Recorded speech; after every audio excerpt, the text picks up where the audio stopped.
Wedding guest look সন্ধ্যেবেলার সাজ তো অনেক দেখেছো তোমরা, তাই আজকে একটু ওয়েডিং গেস্ট হিসেবে দিনের বেলা কেমন সাজা যায় চলো দেখে নেওয়া যাক। রাতের লুক যদি সব থেকে বেশি গর্জিয়াস হয়, তবে দিনের লোকের কিন্তু অনেক বেশি প্লাস পয়েন্টস আছে। বিয়েতে আত্মীয় পরিজনরা তো মন ভরে বিয়ে উপভোগ করে ঠিকই, কিন্তু সব থেকে বেশি উপভোগ করে কারা জানো? সুন্দরী অবিবাহিত নারীদের হ্যান্ডসাম অবিবাহিত পুরুষ খোঁজার অভিযান, যাতে এর পরবর্তী বিবাহ অভিযানের ডেটটাও এবারেই পাকা হয়ে যায়। তাই বলছি শোনো, পাত্রপাত্রী পছন্দ করার এই ইম্পর্টেন্ট কাজটা তোমরা সকালেই সেরে ফেলবে, কারণ সকালে নিয়ম কানুনের একটু প্রেশার কম থাকে বলে পাত্রীপক্ষ কন্যাপক্ষ সকলেই একটু কম ব্যস্ত থাকে। সকালবেলা ব্রেকফাস্ট করে উঠে ফ্রেশ মাইন্ডটাও একটু ফ্রেশ থাকে এবং সকাল সকাল এক্স এর কথাও একটু কম মনে পড়ে।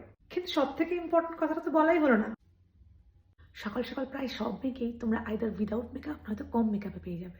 আর বলছি ছেলেরাও কিন্তু একটু কম ড্রেসড আপ থাকে, মেকআপ করে না ঠিকই, বাট ওয়েল ড্রেসড তো সকাল সকাল থাকার চান্সেস খুব কম। বলার বিষয়টা হচ্ছে তোমরা একে অপরের এক্সাক্ট ইউটাকে খুঁজে পাবে। প্রেমে তো আমরা সবসময় নিজেদের বেস্টটা দেখাতে চাই, তাই না? কিন্তু জীবনে চলার পথে একে অপরের সাথে হাত ধরে চলতে গেলে দুজনেরই বেস্ট এবং ওয়ার্স্ট দুটোই জানা উচিত, তাহলেই দেখবে জীবনটা এই হাইলাইটারের মতন চকচক করছে। একটা সুন্দর লিপস্টিক ছাড়া যেমন একটা সাজ কমপ্লিট হয় না, তেমন একটা সঠিক জীবন সঙ্গী ছাড়া জীবনটাও অপরিপূর্ণ থেকে যায়। আর এই পোস্টের নিচে সমস্ত হবু বয়ফ্রেন্ডদের থেকে আমি কমেন্ট চাই, এই ওয়েডিং সিজনে যদি তুমি তোমার হবু ওয়াইফ বা প্রেমিকাকে এইরকম লুকে এরকম মেকআপ করে দেখো বান্ধবী বা বৌদির বিয়ের দিন সকালবেলায়, তাহলে এরকম সাজ কি তোমার মনে ধরবে?